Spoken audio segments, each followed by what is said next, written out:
Latar belakang supervisi. Supervisi adalah upaya pembinaan kinerja guru dalam proses pembelajaran. Nah, kegiatan ini dilakukan oleh kepala sekolah, pengawas, ataupun pihak yang berwenang. Jadi melalui supervisi, guru dibimbing, dievaluasi, dan diberikan umpan balik guna memperbaiki dan mengembangkan kompetensinya. Namun, pelaksanaan supervisi masih menghadapi kendala seperti kurangnya waktu, minimnya pemahaman, dan kurangnya dukungan. Tujuan supervisi yang pertama adalah membimbing dan meningkatkan kinerja secara profesionalisme tenaga kerja melalui pendampingan dan juga evaluasi. Yang kedua, supervisi juga bertujuan memastikan pelaksanaan tugas sesuai dengan standar dan kebijakan yang berlaku.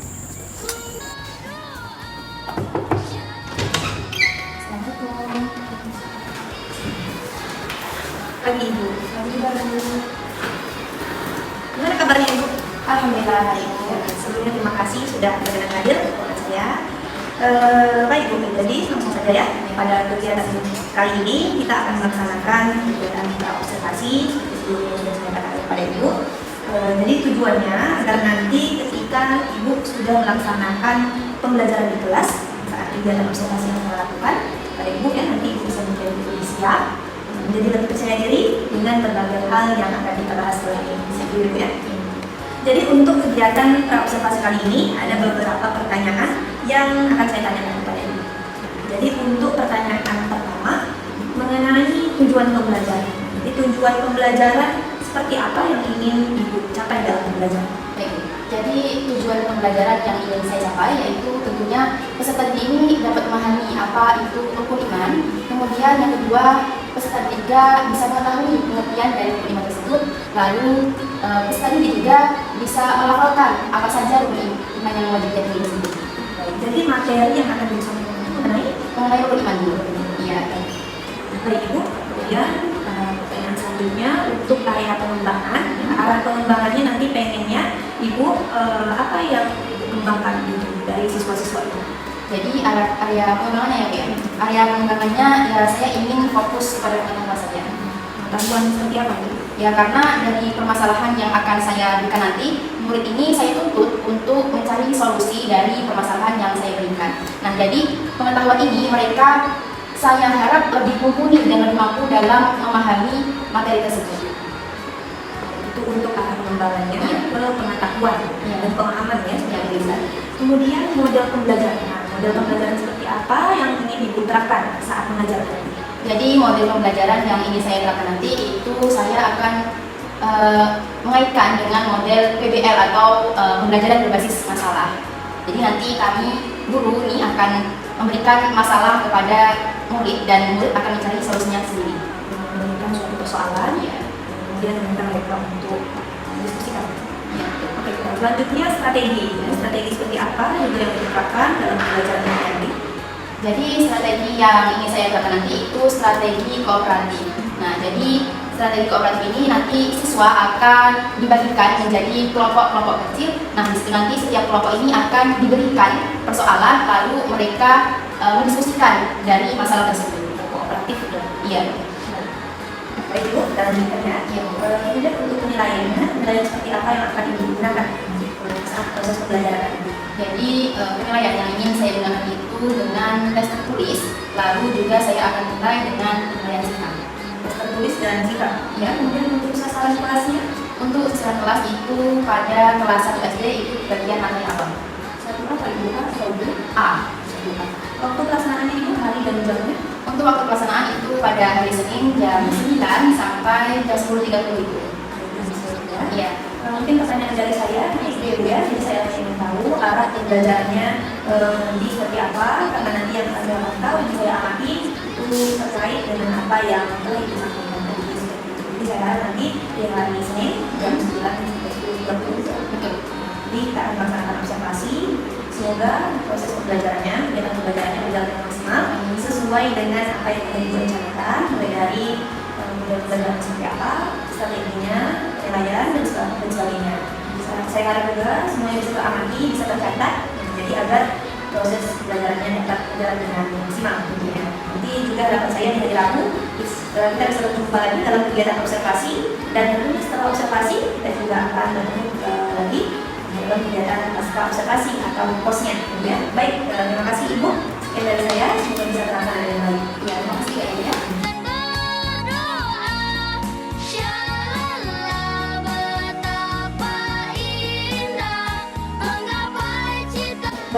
kali ini kita bertemu lagi untuk melakukan observasi di kelas saat ibu mengajar. Ibu silahkan mengajar, saya akan mengamati dari belakang saat proses pembelajaran.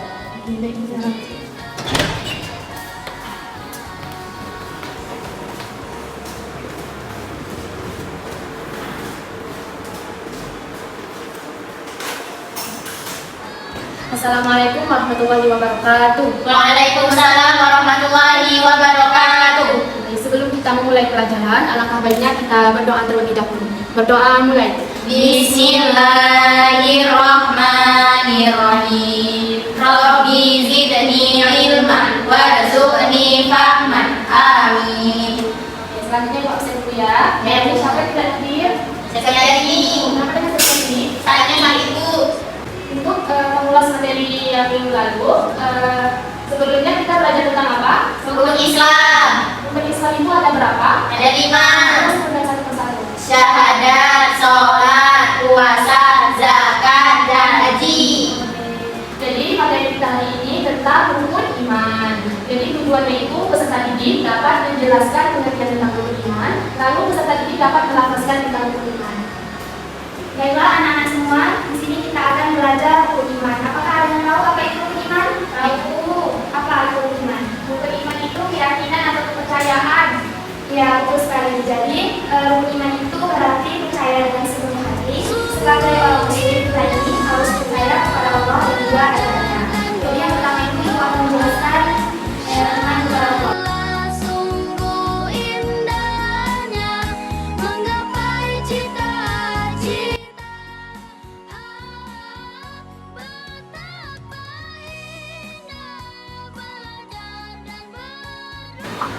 Nah, kemudian kita masuk iman yang ketiga. Ada yang tahu? Rukun iman yang ketiga itu apa? Ada Apa? iman kepada kitab Allah. Ya, betul. Iman kepada kitab-kitab Allah. Jadi kitab-kitab Allah ini adalah buku petunjuk dari Allah untuk manusia. Ada yang tahu kitab-kitab Allah itu ada berapa? Tahu, ada empat. Ada 4. Yang pertama, Kitab Taurat. Allah dari siapa? Dari Nabi Musa. Kemudian yang kedua itu kitab Zabur dari Nabi Daud. Yang ketiga kitab Injil dari Nabi Isa. Nabi Isa. Yang terakhir itu Al-Quran dari Nabi Muhammad SAW. Kawan, mari bersama menuntut ilmu. Nah, di sini ada yang bisa menyanyikan lagu dari 25 Nabi? Ada. Kita nyanyikan sama-sama ya. 1, 2, 3. Adam, Idris, Nuh dan Hud, Soleh, Ibrahim dan Lut, Ismail, Ishak, Yakub, Yusuf, Ayub, Zulkifli, Su'aib, Musa, Harun, Daud, Sulaiman, Ilyas, Ilyasa, Yunus, Zakaria, Yahya, Isa, akhirnya Muhammad. Betapa indah menggapai cita-cita. Betapa indah. Nah, selanjutnya kita akan membahas iman kepada qada dan qadar. Ada yang tahu apa itu qada dan qadar? Takdir dan ketentuan Allah. Ya, qada dan qadar adalah takdir atau ketentuan Allah. Kita percaya bahwa akan ada kehidupan setelah mati. Nah, qada itu sendiri yaitu ketentuan Allah yang akan terjadi, sedangkan qadar yaitu ketentuan Allah yang sudah terjadi. Nah, di sini ada perilaku beriman kepada Allah. Yang pertama itu melatih diri untuk pandai mensyukuri nikmat yang telah Allah berikan. Nah, yang kedua melatih diri untuk kesabaran dan juga ketabahan. Yang ketiga, melatih diri untuk ikhlas menerima kenyataan hidup dengan hati sabar dan juga tabah. Nah, setelah membaca tadi, Ibu akan memberikan soal. Sebelumnya Ibu akan memberikan contoh masalahnya terlebih dahulu. Belajar bersama. Kalian buat kelompok kecil ya. Sudah? Sebelum mulai membaca, ayo Nah, kalian diskusikan itu terlebih dahulu. Setelah itu nanti kalian menjelaskan kembali. sungguh. Sudah, Bu. Ya, sekarang jelaskan pertanyaan-pertanyaan tadi. Coba kalian. Yang berlambangnya malaikat. Terus yang ketiga, Itu sholat subuh, membuang sampah di tempatnya, dan menolong teman. ya. Baiklah, itu tadi pembahasan hari ini. Nah, apa itu rukun iman tadi? Rukun iman itu artinya percaya dan keyakinan. Apa saja rukun imannya? Rukun iman itu adanya iman kepada Allah, Iman kepada malaikat, iman kepada kitab, iman kepada rasul, iman kepada kiamat, iman kepada qada dan qadar. Nah, udah tahu ya? Baiklah, sampai di sini ada yang ingin bertanya? Tidak.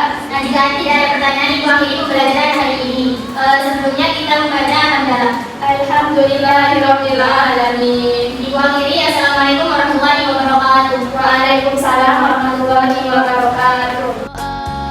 Hilangkan sedih dan duka saat belajar bersama.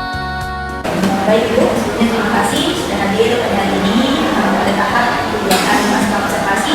Setelah kemarin pertemuan yang lalu saya sudah melaksanakan kegiatan pengalaman langsung atau observasi terhadap kegiatan pembelajaran proses belajar mengajar yang telah Ibu laksanakan di kelas, tepatnya di kelas 1 pada mata pelajaran atau Islam. Baik Ibu, langsung saja kita mulai kegiatan pasca observasi. Sebelumnya Ibu kalian kabarnya alhamdulillah baik Ibu.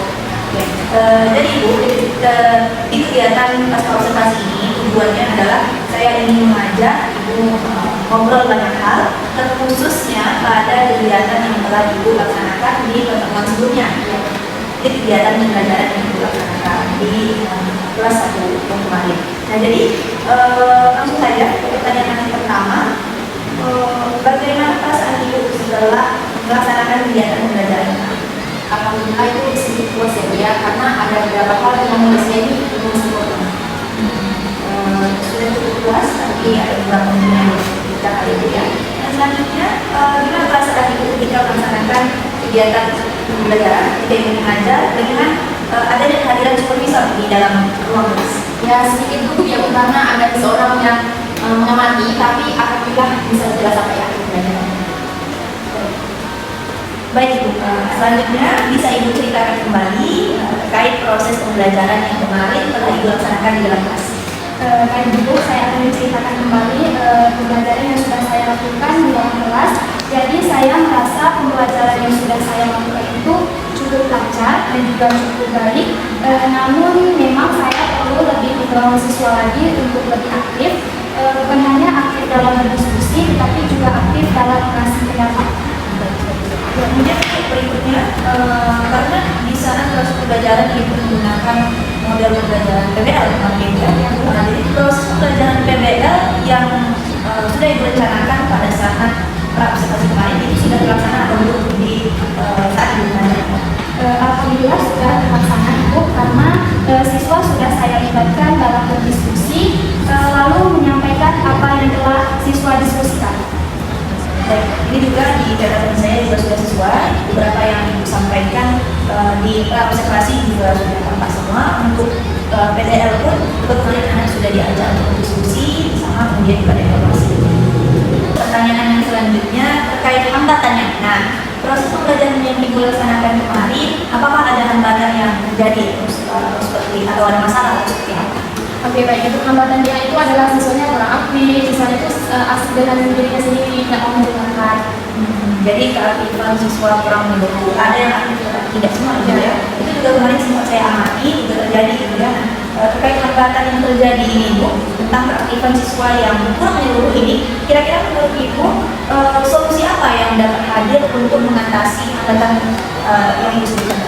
Oke, solusinya itu mungkin saya langsung menunggu kepada siswa, biar tidak yang menjawab, biar tidak orang-orang itu saja. Berarti langsung menawarkan misalnya coba kamu menjawab begitu ya, agar keaktifannya lebih menyeluruh gitu ya. Baik, itu sangat luar biasa ini dari apa yang telah dilaksanakan kemarin. Dan ketika saya amati memang secara catatan dengan hasil perbincangan kita di pasca observasi ini, alhamdulillah semuanya sudah tampak, semuanya mulai dari penyampaian tujuan, strateginya, model pembelajarannya seperti itu sudah ada. Namun kembali lagi aku sampaikan tadi bahwa memang tetap ada beberapa hambatan yang dihadapi dalam kelas seperti keaktifan siswa yang kurang menyeluruh dan lain sebagainya. Tadi juga hambatan yang disampaikan juga sudah berikan solusi, bagaimana solusinya, dan perbaikannya seperti apa sehingga proses pembelajaran ke depannya dapat terlaksana dengan lebih baik. Seperti itu ya. Solusinya yang sudah Ibu sampaikan tadi termasuk rencana untuk perbaikan itu semoga bisa terlaksana dengan baik sehingga membantu proses pembelajaran berjalan lebih positif dan optimal. Nah, Ibu sepertinya cukup pertanyaan yang ingin saya tanyakan pada hari ini. Saya ucapkan terima kasih kepada Ibu yang sudah bersedia mulai dari membersamai saya mulai dari kegiatan observasi, kemudian observasi sampai dengan pasca observasi hari ini. Terima kasih.